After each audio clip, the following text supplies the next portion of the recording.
نقول ار سي لرتبة توتر صاعدة. رتبة توتر صاعدة يعني ك في الموضع رقم 1، ياك هادشي اللي كندرسو. ك في الموضع رقم 1 ولدي، ك في الموضع رقم 1. نرجع للشكل ديالنا.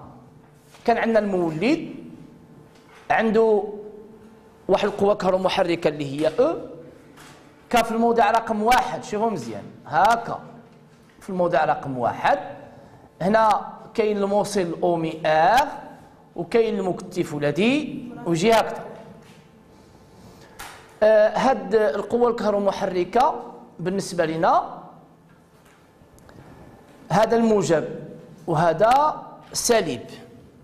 المنحة ديال التيار، المنحة ديال التيار ياك غيكون عندنا في هذا لو سونس اي ويجينا هكذا.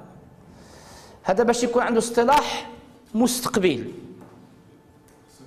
يو سي تكون هكذا. هذه هي يو سي داكوغ، هذه هي بالنسبة لنا يو سي. وهنا هذا نسميه يو ار صافي. ما هي العلاقة ما بين توترات يو سي و يو ار والتوتر بين مربطي المولد؟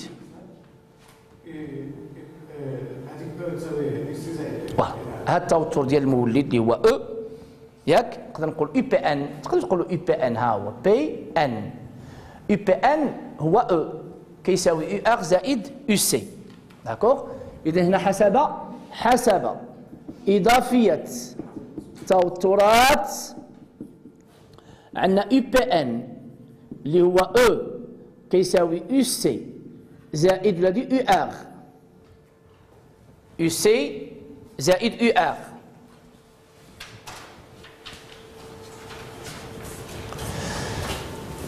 يو ار باش تعوض توتر ديال الموصل اومي، توتر بين مربطي موصل اومي ار اي. حسن ار اي هذه تعوض بار اي، يعني غتكون عندي او كتساوي يو سي زائد ولادي ار اي زائد ار اي.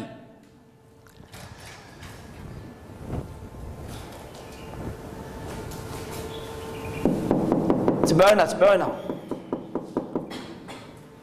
ما العلاقة ما بين اي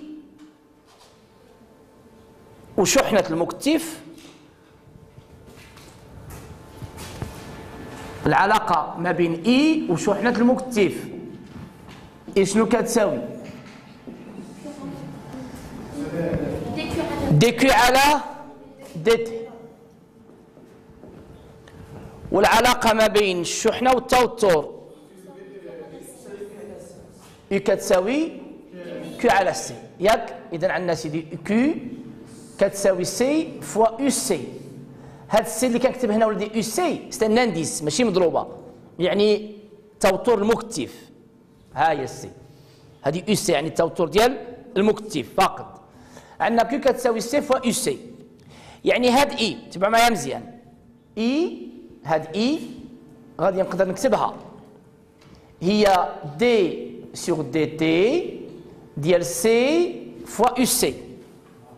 سي تخرج اون كونستانت ثابته اللي هي سي دي دو يو سي سور دي تي. ها هي هادو غادي تحفظوهم كثر تما غيتحفظوا.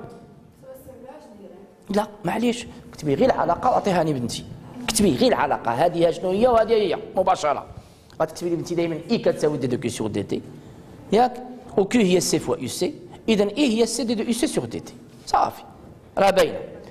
نعوض هنا تصبح عندي او كتساوي يو سي زائد ار سي دي دو يو سي سور دي تي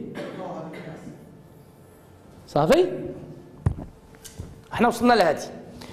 هذا النوع ديال المعادله تبع معايا مزيان ولادي. هنا هذا النوع ديال المعادله اللي كنوجدوا فيها المشتقه ديال الداله كيتسمى بالمعادله تفاضليه. الوجود ديال المشتقه ديال الداله هذا كنسموه معادله تفاضليه. حتى هو كنعطيوه ديك الدرجات، حتى هو اللي كنسموه حنا درجات، من الدرجه الاولى من الدرجة الثانية. من الدرجة الأولى لما تكون عندنا مشتقة أولى، من الدرجة الثانية لما تكون عندنا مشتقة ثانية. صافي بحال هكذا. هادو غدرتهم في الماط، ما نعرفوش واش درتهم ولا ما درتهمش. المعادلة التفاضلية، إذا حنا غير الوجود ديال المشتقة كتسمى معادلة تفاضلية. هنا عندي المشتقة ديال من؟ ديال التوتر، هذه غادي نسموها معادلة تفاضلية بدلالة التوتر، بدلالة التوتر. ممكن من بعد غندير ملحوظة بدلالة الشحنة، بدلالة الشحنة ما نخليش اي، ارجعها كو. فين ما عندي اي ها هو كاين باش نعوضها. هاي صافي، فين ما عندي اي باش نعوضها بكو على سي، وغادي تولي لي بدلالة الشحنة او بدلالة شدة التيار. المهم حنا كيطلبوها منا، انتم دائما نقول لكم اوجد المعادلة التفاضلية للتوتر للشحنة، هما غادي يحدوا لنا باش غادي نوجدوها. اذا اسيدي هنا كنوصلوا لهذه كنقولوا هذه المعادلة تسمى بمعادلة تفاضلية. هنا معادلة تفاضلية وجود المشتقة. هذا علاش؟ إذا قلت هذه المعادلة تسمى بمعادلة تفاضلية، تسمى بمعادلة تفاضلية. معادلة تفاضلية يعني وجود المشتقة، المهم غير وجود المشتقة، وهنايا اللي هي دي دو يو سي سور دي تي. هذا علاش؟ وجود هاد المشتقة.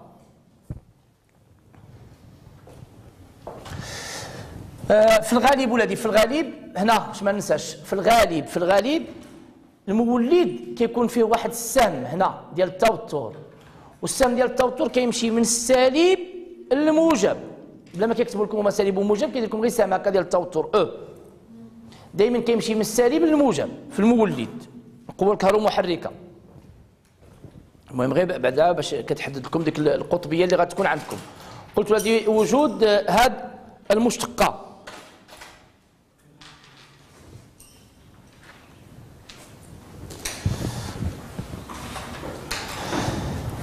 ندير ملحوظة، عاد نمشي للحل ديال المعادلة التفاضلية. ملحوظة، ممكن ولادي يطلبوا منا المعادلة التفاضلية بدلالة الشحنة. المعادلة التفاضلية بدلالة الشحنة ممكن ولادي. عندكم هنا يمكن يطلبوا منا المعادلة التفاضلية بدلالة شحنة المكثف اللي هي كيو. هنا ولادي عندكم ثاني تقدروا تجيو من هنا من الأول كاع تقدوا من الأول تعوضوا من الأول هنا، ولا هذه التالية غير اللي بغيتو بحال بحال بحال بحال. إذا هما طلبوا مني بداية الشحنة أنا نمشي بهذه، نمشي بهذه، ومن بعد يو سي باش نعوضها كي على سي، و إي نعوضو دي إي سور دي تي. صافي، دي دو كي سور دي تي. هاهي ولات لي الشحنة. وصلت حتى لهذه نولي نعوض يو سي. ها هي هاد يو سي نعوضها بكيو على سي، ها هي. وعاوتاني دي دو يو سور الاخر غتكون عندنا نختزلو السي غير اللي بغينا بحال بحال. الوغ هنا بالمعادله التفاضليه غادي تكون عندنا سيدي او كتساوي قلنا يو سي زائد ار اي بين قوسين اي هي دي دو كيو سور دي تي، و يو سي هو كيو على سي. تولي او هي كيو على سي زائد ولادي ار على، يعني بالنسبه لنا قلنا اي هو دي دو كيو سور دي تي، ار دي دو كيو سور دي تي. تولي لنا بحال هكا. هاي نقدروا نخليوها مثلا هكذا ومن بعد نشوفوا ثاني انه كاين. هذه معادله تفاضليه شنو فيها؟ فيها المشتقه ديال كيو. المتغير هنا الداله هي كيو اكسيتيرا. تقدروا تضربوا في بالنسبه لنا نقدروا ولادي هنا اون ملتيبلي بار شنو؟ سي بار سي. شنو تبقى لنا هنا؟ او سي في او، ها هي نكتبها كتساوي ولادي كيو زائد ار سي دي دو كيو سور دي تي. ار سي هي طو، هي اللي غادي نبوزيوها حنا طو. ها انتم شوفوا هنا ولادي، هنا شنو كاين؟ داله، شوفوا مزيان، داله اوطو في المشتقه، ياك؟ طو في المشتقه، هنا كاين داله اوطو في المشتقه، يعني كان بوزيون بعد، من بعد غادي نقولوا طو هي ار سي اكسيتيرا. وصلنا لهذه. المهم هذا كانت ملحوظه. اعطينا سيدي المعادله التفاضليه، احنا وصلنا لها، هذه معادله تفاضليه. بعد هذا ولدي حل المعادله التفاضليه، حل المعادله التفاضليه. في الحل ديال المعادله التفاضليه نعتمد على الرياضيات، الله يكثر خيرهم. بالنسبه لنا هما كيعطيونا الحل،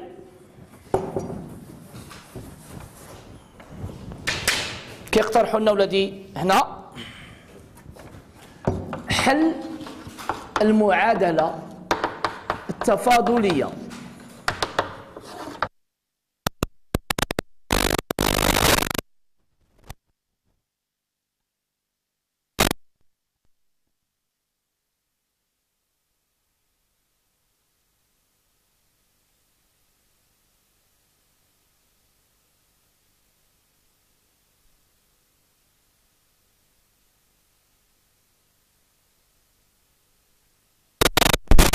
المتغير هنا هو يو سي، هو سيدي يو سي اللي كتساوي لنا ا اكسبونونسيال.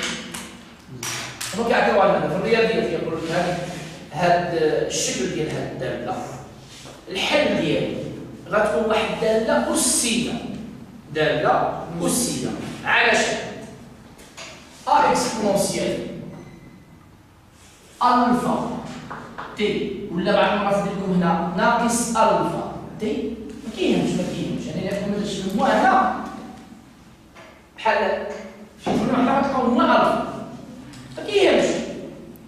انا نخرج الفا بوزيتيف هو راه عنده الفا نيجاتيف، ما كاينش حنا كامل من غير الصيغه، الصيغه راه هي ا اكسبونونسيال الفا تي زائد بي، حيث A B وألفا ثوابت مرتبطة أو تتعلق بالبارامترات ديال الدارة.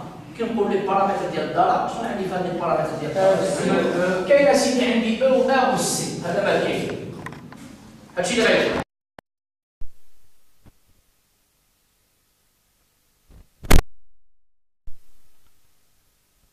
البارامتر ديال الدارة سون دي كونستون، ثوابت مرتبطه بطبيعه الحال. ا كتتعلق ببارامترات الدار اللي هما غادي يكونوا عندنا، حيث ا بي والفا ثوابت ثوابت تتعلق ببارامترات الدار. كي نقول بارامترات الدار يعني ا او و سي. المهم نشوفوا كل وحده شنو غتكون الصيغه ديالها. بعد ما لقينا ولادي هذا الاولى بعد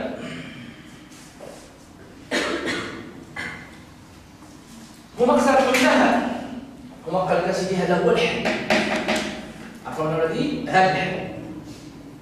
اشنو الطريقه غادي ندير؟ هما قال لك هذا راه حل، حنا سيدي غادي نقولوا بما انه حل، ياك غادي نوصلوا لهاد المعادله، هاد يسي هاد كامل، وهاد اليسي سوف ديتي من المشتقه ديال هاد نعوضها ونشوف لي كونديسيون باش يكون هذا حل، لانه قال لك هذا راه حل، هذا راه حل. هي الطريقه اللي كنحتاجو تعاود انا غادي نديرها ولا فيها. عندنا اختاروا لنا يسي هي ا اكسبونسيال الفا اي بلس بي. دير يو سي سور دي تي، تبع معايا مزيان، دير يو سي سور دي تي، دير الاشتقاق ديال هاد ا في الاخر غتكون ا المشتقه ديال اكسبونسيال الفا تي هو الفا بعدا هو الاول الفا اكسبونسيال الفا تي هاك بي سي دو كونستانت زيرو صافي هذا هو المشتقه. نعوض في المعادله التفاضليه نعوض هذه المعادله غتكون او كتساوي يو سي هي ا اكسبونسيال الفا تي زائد بي هذه كلها واش هي يو سي زائد ار سي ياك فوا ا الفا اكسبونسيال الفا هادشي اللي عندي صافي. دابا نشوفوا شنو غادي نديرو. هنا في هذه الجهه غتكون عندنا سيدي ا اكسبونسيال الفا تي عامل هنا كاين واحد هو زائد ار سي الفا هي زائد بي. تابعوا دابا باش يكون هذا حل باش نقولوا على هاد الداله اللي عطاونا هاد الرياضيين هي سيدي بحال كدير بحال الشكل ديال ليدونتيفيكاسيون ديال المقارنه بحال غادي نشرحوا بحال مثلا عندكم ولادي ا اكس او كيوب بلس بي اكس كاري بلس مثلا سي اكس بلس دي هذه كتساوي 5 اكس كاري بلس باغ اكزومبل 4 كتساوي ياك اش كنمشيو بالمعاملات ياك كنقولوا ا اكس او كيوب هذا ما عنديش اكس او كيوب ا تساوي زيرو صافي هنا ما كاينش يعني هاد ا هي زيرو صافي بحال هكا. هنا اكس كاري هي كاينه يعني بي هي 5 سي اكس هنا ما عنديش اكس سي قال زيرو صافي. دي هي 4 اكزاكتومون بحال هنا سيدي عندي او ثابته هو بي صافي او ها هو الاو والبي هذا كامل في الاكسبونسيال ما عنديش اكسبونسيال هذا كامل خصو يكون زيرو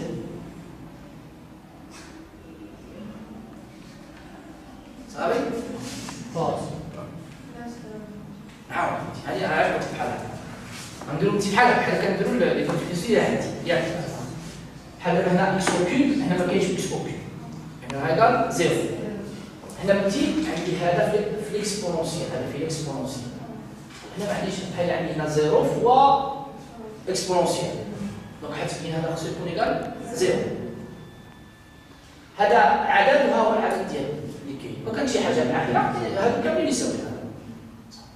اذا هنا باش يكون هذا حل ها شنو كاين على ان سيدي واحد زائد اف سي الفا ايكال زيرو وبي هي الاو صافي بعدا بان لنا من هذه نقدر نلقى الفا هو واحد على ناقص واحد على اكس الفا غادي يكون هو ناقص واحد على اكس يعني غادي نوصلوا على ان الفا هو ناقص واحد على اكس والبي سي دي هي واش نقارن قارنا الأ ما غاديش نوجدوها منا غادي نمشيو للشروط البدئيه غادي نستعملوا فيها الشروط البدئيه. دائما